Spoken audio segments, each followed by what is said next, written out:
lo dijo en la primera hora. 7:41, le doy el buenos días al presidente de la Confederación de Nacionalidades Indígenas del Ecuador, CONAIE, el ingeniero Leonidas Issa Salazar, conectado con nosotros de manera telemática. ¿Cómo le va, Leonidas? Bienvenido, muy buenos días a este espacio. Buenos días, muchas gracias por la invitación y quiero enviar un saludo cordial a todos nuestros hermanos, hermanas ecuatorianos, ecuatorianas. A usted por la gentileza de conectarse. A ver, la CONAIE ha hecho un pronunciamiento en estas horas sobre esto que ocurrió ayer, particularmente en la ciudad de Guayaquil. La denuncia que ha hecho el vicepresidente del Consejo Nacional Electoral es que supuestamente encontraron un centro de cómputo clandestino, en donde supuestamente, según palabras de Enrique Pita, se habría estado fraguando ahí una suerte de alteración de las actas a favor de no en el referéndum. Usted muy temprano esta mañana ha dicho en su cuenta Twitter que el no ganó en la consulta como un triunfo del pueblo, no es de ningún partido político, es una irresponsabilidad de Enrique Pita del CNE montar un escenario poniendo en duda los resultados. El gobierno tiene que asumir la derrota y el rechazo popular y no agravar la crisis. Profundicemos en este comentario que usted en 280 caracteres publicó en Twitter. Leonidas, tenga la bondad. Sí, primero hay que ser tremendamente responsables en un momento muy jodido para los ecuatorianos. Si el señor Pita está diciendo que era posible que las actas pueden suplantar, entonces todo el sistema, escúcheme bien, todo el sistema digital del Consejo Nacional Electoral está diciendo que es vulnerable. En términos tecnológicos, lo que se sabe es, de cualquier parte del mundo, de cualquier parte del país, por el correo que sea, quedan códigos registrados. No tiene que en este caso inventar cualquier cosa, solo demuestre con una evaluación en el sistema digital, demuestre al país que el sistema no es vulnerable. Puede haber 1000 donde inventen lo que sea, pero si el sistema digital del Consejo Nacional Electoral no es vulnerable, simplemente demuestre que han tomado decisiones correctas. Porque si no nos está dejando en duda estas elecciones, las anteriores y todas las que han manejado. No puede ser que con una oficina que ahora empiezan a inventarse, demuestre al país que realmente el sistema que fue controlado no ha sido vulnerado, sino lo que está diciendo al país es que han podido manosear este sistema digital de cualquier parte del mundo. Primera cuestión. Segundo tema, aquí debe quedar absolutamente claro, por eso yo he tenido cuidado, no decir que ha sido ganancia del movimiento indígena o de Pachacuti o lo que fuere. Hay movimientos o partidos triunfalistas que efectivamente salieron a celebrarla, y aquí no puede confundir una decisión de la mayoría del pueblo ecuatoriano, que seguramente no estará de acuerdo ni siquiera con los movimientos políticos, pero que fueron a refrendar, en este caso, por el tema del no en la consulta popular. Aquí no hay propietarios y no puede venir a confundir, porque están en bronca con un movimiento político que por inacciones de ellos mismos tienen oxígeno y resulta que ahora quieren invalidar todo aquello. Señores, sean tremendamente responsables. Aquí el pueblo ecuatoriano, ya conocemos lo que está pasando en los momentos tan deslegitimados de las autoridades, lo que puede reaccionar el pueblo ecuatoriano.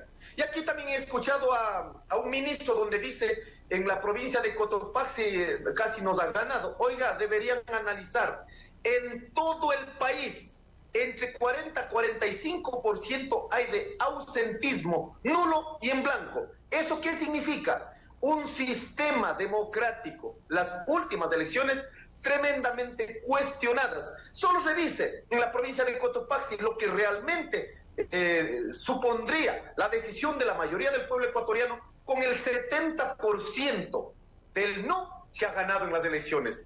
Si vamos a ver ya en los otros movimientos, yo he sido tremendamente responsable y objetivo. No hay una participación total, o por lo menos como se esperaba de la participación de los ciudadanos. Eso deben cuestionar. ¿Por qué? Porque la gente no cree en este sistema político, porque la gente está cansado por el tema de corrupción. Por lo tanto, no pueden venir a confundir con actos de ciertos políticos para deslegitimar lo que el pueblo ecuatoriano ya les dijo no en las urnas. Frente a ese escenario, Leonidas Issa, con lo que se ha planteado el día de ayer, La CONAIE le advierte al CNE, le advierte al gobierno. Ustedes, o sea, hay que tomarles como una advertencia a lo que ustedes han dicho, Leonidas. Nosotros hemos llamado con preocupación, no genere caos en el Ecuador.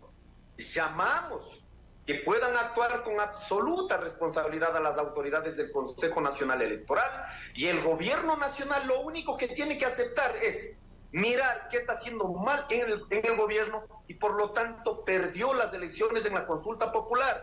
No busque más pretextos para generar más caos. Y al señor que dice, en este caso, que le quieren votar a Lazo porque ha perdido las elecciones, no, usted está desinformando y está mintiendo.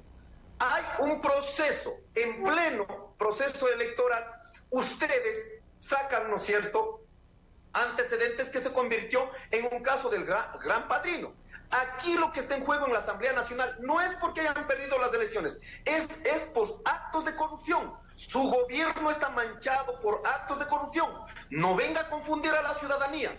¿O acaso es normal que en un audio se escuche a los allegados de su gobierno o las autoridades de su gobierno hablando de 7 millones, 5 millones y haciendo rebajitas de 1 millón? ¿Ya? Entonces aquí no venga a confundir al pueblo. No es porque perdieron las elecciones. Lo que pasa es que al perder las elecciones han quedado mucho más vulnerables porque no tienen legitimidad. Y en ese contexto, que se demuestren los actos de corrupción, y no por nosotros, sino de sus panas mismos que iniciaron, desde el inicio estaban. Entonces, señores, respondan por los actos de corrupción. Nosotros hemos sido tremendamente radicales la lucha contra la corrupción, no en este gobierno, ni en el gobierno de Moreno, ni en los gobiernos anteriores, en todos los gobiernos. Por lo tanto, están manoseando los recursos de todos los ecuatorianos. Es por eso, por los actos de corrupción, por no cumplir, en este caso los acuerdos, no cumplir su plan de gobierno, es por eso el proceso que están llevando en la Asamblea, no por una consulta que hemos ganado como pueblo ecuatoriano. ¿Hay alguna postura que asume en este caso la CONAIE respecto de acciones concretas a propósito de lo que trascendió la noche de ayer? Bueno, en este momento no podríamos decir. El día de hoy vamos a reunir a las 2 de la tarde. Vamos a analizar con absoluta responsabilidad sobre este hecho. Si empiezan a cambiar cualquier situación, daremos a conocer cuál es nuestra postura. Lo único que pido es, ya miramos lo que está pasando en el Ecuador, autoridades deslegitimadas. Cuando el pueblo se vuelca a las calles, genera tremendas reacciones. Por favor, evitemos ya no más construcción de antecedentes que ha metido la mano el correísmo, que han inventado que ha habido una casa. Señores, el Consejo Nacional Electoral está obligado a tener un sistema que no esté vulnerado de ninguna parte. Eso deben demostrar al país. Ya, pero en esta reunión de la tarde, ¿ustedes qué van a hacer? ¿Cuál es la idea? ¿Cuál es el horizonte que tiene la CONAIE? Claro, más allá del hecho mismo de analizar esta coyuntura. Por eso, miramos qué va a pasar en el día en el Consejo Nacional Electoral, si realmente se permite, en este caso que están pidiendo, hay que volver a recontar que toda esta situación. Vamos a ver cuál va a ser la decisión del Consejo Nacional Electoral y vamos a mirar, el gobierno nacional deje de seguir presionando. Ya perdió, acéptelo y simplemente responda por los actos de corrupción, no por la consulta. La consulta está absolutamente claro. El pueblo ecuatoriano le dijo que no. Entonces, sobre estos antecedentes nosotros analizaremos y daremos a conocer. Leonidas, pero en este punto digo, y le planteo a usted, tal vez lo más sano, yo decía en la mañana, si hay pruebas de algún fraude, debe ser probado. Esta es una posición que le he tenido desde siempre. Si es que alguien tiene pruebas de fraude, pruébenlo. Si las autoridades tienen pruebas de fraude, pruébenlo, más allá del show, de la espectacularidad, etcétera. Pero digo, en este punto, lo más sano no sería que se haga un recuento de los votos en la provincia del Guayas para quitar cualquier tipo de duda sobre el resultado electoral. Leonidas. La ley y la Constitución garantizan los mecanismos de reconteo en el momento que caen, ¿no es cierto?, los antecedentes jurídicos que están demostrados en la ley. Creo que ahí está absolutamente claro. 8,000 actas por cada pregunta han ido al reconteo porque tenían inconsistencias, porque tenían novedades a partir de haber justificado en cada mesa, en cada urna. En ese momento salieron al conteo y dijeron, señores, esta acta está realmente con novedades. En este momento se tiene el 99%, o no sé si acabaron el 100%. No puede ser que en este momento dejemos en duda todo. Si aperturamos la mesa de una provincia, cualquiera que sea el resultado, incluso que pueda incrementarse más el no, o incluso que pueda incrementar el sí, le aseguro que eso va a ser un nivel. No nos olvidemos en las últimas elecciones, cuando sentaron ahí, o sea, esto no es de ahora, el señor Lazo no es que está alegando ahora, ¿se acuerdan? En la segunda vuelta se sentaron entre un movimiento y el movimiento del señor Guillermo Lazo. Comprometieron, firmaron, vamos a recontar en tales preguntas. Uno el 100% y el presidente, ahora electo, aceptó el 50%. ¿Se imagina lo que pasó eso en ese país, en ese momento en el país? Y cuando jamás dieron chance. Y ahora resulta que, rompiendo cualquier procedimiento jurídico, las actas que no tienen novedades, entonces vamos a volver a recontar. Yo creo que no es el camino. Las actas que están en este caso, con novedades, que necesita reconteo totalmente. Por eso nosotros hemos dicho ayer, hay 64,000 que todavía tienen que contar a nivel nacional de las 8 preguntas. Pero no pueden poner en duda todo el procedimiento. Para ello están los cuidadores de los votos en cada mesa. Al menos el gobierno nacional ha tenido la infraestructura desde el Estado. Y los pueblos que hemos tenido mínimamente nuestra capacidad organizativa para cuidar no pueden venir a poner en duda en este momento. Leonidas, con esto diríamos entonces que la CONAIE hasta el momento estaría satisfecha con los resultados de este proceso electoral en términos generales. Hay que diferenciar. Hay 3 cosas que se decidió en este proceso electoral. Tema de la consulta, nosotros estamos totalmente de acuerdo. Es el pueblo ecuatoriano que le dijo todo, no a todo, incluido la minería en todos los gobiernos. Se ha ido a las elecciones seccionales, aquí también han puesto en duda a nuestras autoridades. Si nosotros quisiéramos entrar en este mismo juego, hubiéramos dicho, porque queremos dañar la consulta, vamos a ver en este caso si es que han tenido o no han tenido respaldo popular del movimiento Pachacuti. Eso es lo que hemos conseguido. Hemos incrementado el apoyo desde nuestras organizaciones, desde el pueblo ecuatoriano a nuestro movimiento. Sí, pero eso es lo que hay, esa es la realidad. Y tercero, en el Consejo de Participación Ciudadana, yo no creo porque realmente los correístas han metido, sino porque no pusieron candidatos desde las diferentes iniciativas de los colectivos a nivel nacional. Por lo tanto, nosotros no trabajamos absolutamente por nadie. ¿Por qué? Porque nosotros no podíamos parcializar, al menos desde el movimiento indígena. Por eso yo había salido a rechazar actitudes o vocerías de algunos compañeros que quisieron dañar la imagen de la CONAIE. Nosotros somos tremendamente responsables. Cuando los escenarios no se puede dirigirla, simplemente dejamos que el pueblo tome decisiones.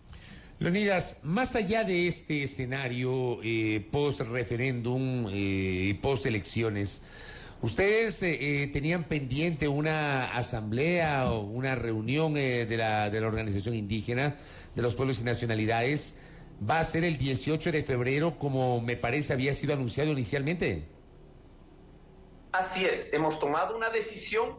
Una semana después del 18 de enero está previsto esta asamblea a nivel nacional con los pueblos y nacionalidades, y hemos coordinado con las otras hermanas organizaciones fraternas para poder consensuar una sola postura desde las organizaciones indígenas y los sectores populares. Así que esto no es porque estamos en la coyuntura electoral, no es porque de pronto en este momento estamos reaccionando. Antes de las elecciones, el 18 de noviembre, dimos a conocer al país que en 3 meses vamos a hacer la evaluación cualitativa y cuantitativa. Y más, en este caso, la referencia que nos da sobre el trabajo que hicimos frente a la consulta merece una evaluación sobre la coyuntura política, económica, social, de la crisis institucional en este país, pero además de eso, con objetividad, la evaluación de todos los acuerdos llevados a las mesas. Verá que la próxima semana es feriado de carnaval, no importa, igual se van a reunir. Así es, nosotros, los carnavales acabará el día miércoles 19, 20 y 21, y el día viernes creo que es 24, allí vamos a hacer la asamblea de la CONAIE. El 24. Sí, del 18 pasamos una semana. Ah, ya, correcto, eso no me había quedado claro. Pero 18... no se preocupe, el día lunes ya sale el comunicado oficial para que de pronto estos cambios que hemos tenido que hacer justamente es por el tema de los carnavales. Entonces, el viernes correcto. 18 estaban en todo este proceso, más bien pasando los carnavales, que la gente pueda regresar y podamos conversar con los pueblos y nacionalidades. Correcto. Ahí nos da una nueva fecha, el 24 de febrero, para esta reunión de los pueblos y nacionalidades. En el radar, Leonidas, ¿está volver a las calles? ¿Está movilizarse? No lo sé, yo no puedo adelantar, como ustedes han visto, yo no actúo de manera individual. Habrá una decisión, he podido llamar a los compañeros presidentes para confirmar su participación y hay que ver ahí lo que definan. De verdad, somos sociedades colectivas, sujetos colectivos, que no es como de pronto han tildado en el Ecuador, ¿no? El señor Risa, el que quiere salir a las calles. No, hay una decisión colectiva y los dirigentes la sostenemos de aquello. Entonces eso se verá el 24, no puedo adelantar en absolutamente nada. Preliminarmente, ¿qué balance hace la CONAIE sobre los acuerdos de las mesas de diálogo? Y pregunto esto porque nunca vamos a coincidir, o ustedes nunca van a coincidir respecto de lo que dice el gobierno. El gobierno enfatiza que fue un logro el haberse sentado a dialogar, que se haya llegado a estos acuerdos, pero ustedes han sido altamente críticos respecto de su cumplimiento. ¿Qué balance se hace? Es positivo los acuerdos, es positivo el diálogo. Lo que no es positivo y lo que es un insulto al país es que no se haya cumplido los acuerdos. Por eso para nosotros en nuestro radar tenemos de 8 a 10% aproximadamente de los acuerdos. El día lunes sentamos todo el día, acuerdo por acuerdo, para hacer la evaluación con la comisión de seguimiento y con las otras organizaciones. A nosotros no nos gusta mentir, no nos gusta salir de pronto porque estoy cabreado, lo que sea, decir tales. No, con estadísticas. Señores, la palabra dice tal, ¿se ha cumplido o no se ha cumplido? Por lo tanto, será una valoración objetiva, responsable para este país. No porque hay pretensiones de pronto desde el movimiento indígena de generar caos o lo que fuere. Sobre una decisión que llevamos a la mesa y el gobierno firmó esos acuerdos.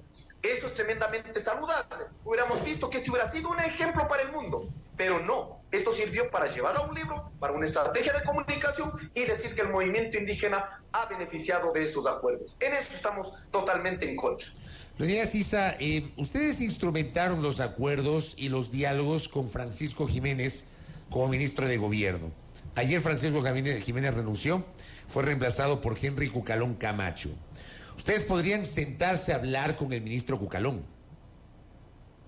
Al primero yo había saludado el 14 de febrero, que incluso había una reacción en mis organizaciones el 14 de febrero. El gobierno nacional, después de 18 días, nunca se sentó. En 3 meses, nunca se sentó. Y habíamos visto la voluntad del gobierno, seguramente haya sido decisión estratégica de los mismos gobernantes. Pero fue el que finalmente dio la cara. Que ahora esté de fuera, con eso está mucho más claro el mensaje para nosotros. No van a avanzar en los acuerdos.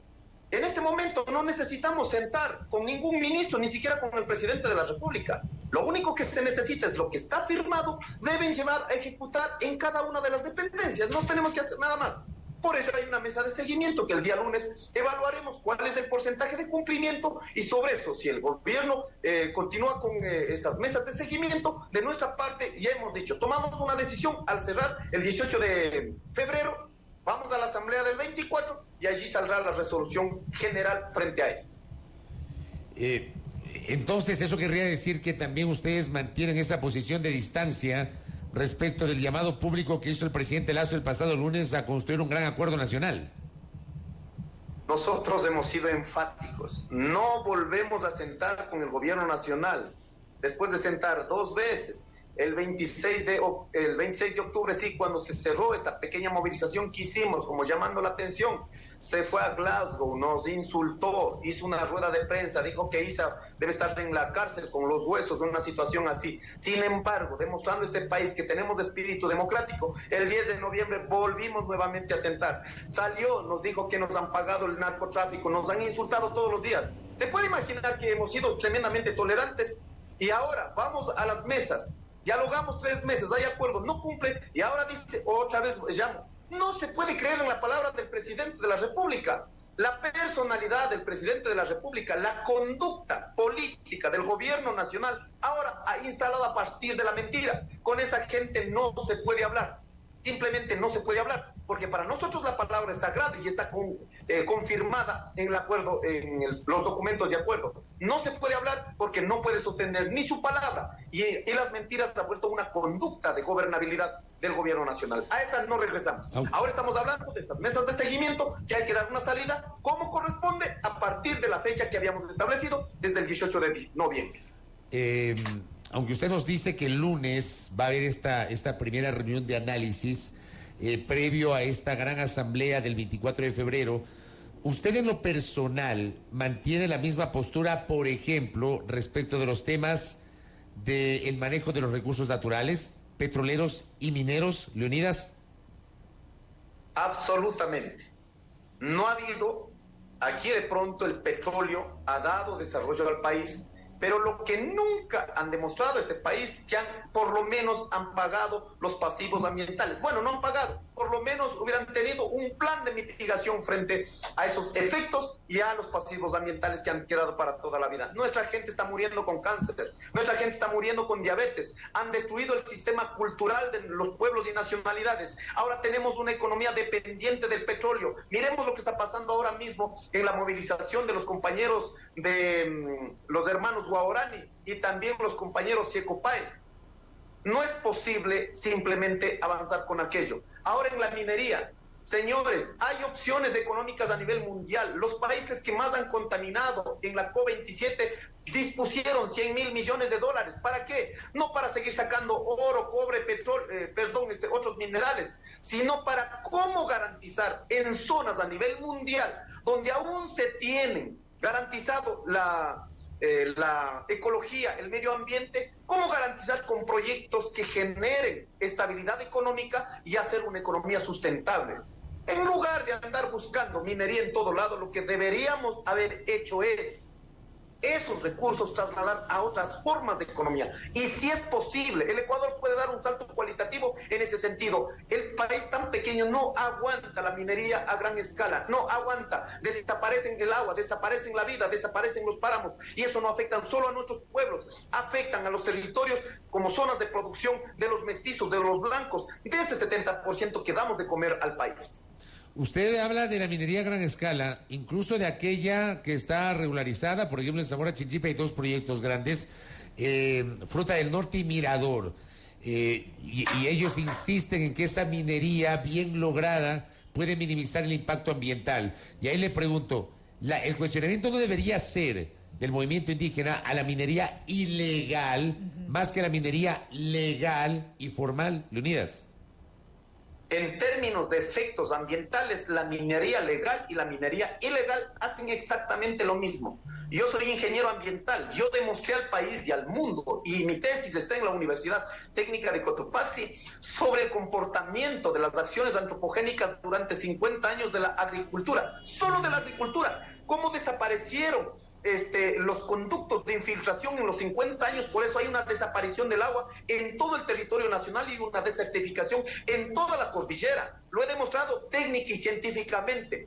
Peor la minería, que vas a tener huecos de un kilómetro de diámetro, 1,5 kilómetros de profundidad. Sea minería legal, es mucho más. Va a afectar mucho más, porque finalmente la minería ilegal está superficialmente, pero los niveles de contaminación es exactamente lo mismo o mucho peor. ¿Por qué? Porque no hay condiciones, por favor que esto entienda el pueblo ecuatoriano, no hay posibilidad de cortar la masa superficial de la tierra, poner a un ladito, sacar los materiales y luego vuelvo a poner ahí mismo. No existe eso, se acaba con los conductos de infiltración, el agua desaparece.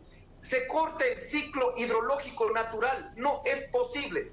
¿Es posible dónde? Sí, en territorios donde son desertificados, como miramos en Chile o en otras partes del mundo. Son territorios vastos, grandes, donde son territorios desérticos. Es posible desarrollarla. Pero en nuestro país, que tiene por cada hectárea hasta 500 especies, es imposible simplemente. No hay que mirar solo los recursos económicos, que sí podemos pensar de otra manera, sí podemos pensar de otras fuentes, pero aquí no se puede hacer minería en este territorio tan lindo que puede dar ventaja en otros temas, en términos económicos, de otra manera. Leonidas Issa Salazar, gracias por estos minutos para conocer la postura de la CONAIE sobre lo que está pasando en el Ecuador. Muy amable, ingeniero. Un abrazo, muchas gracias. Seguimos de pie y yo lo único que pido es gracias por la información y solo debo decir, en el anterior día escuché al señor director de Suma que pido a mis hermanos indígenas que a veces acaban de ser utilizados por estos partidos cuando dicen, hemos ganado ahí en Cotopaxi, andan en un carro. Oiga, nosotros no andamos mirando en qué carro andan.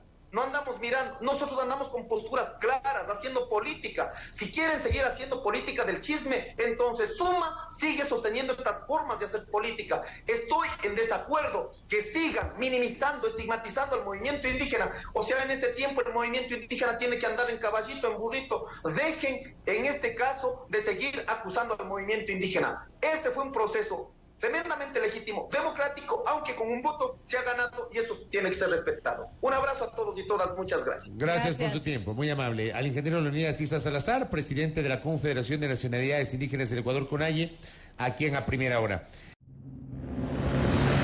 Primera plana, todas las noticias, todas las voces.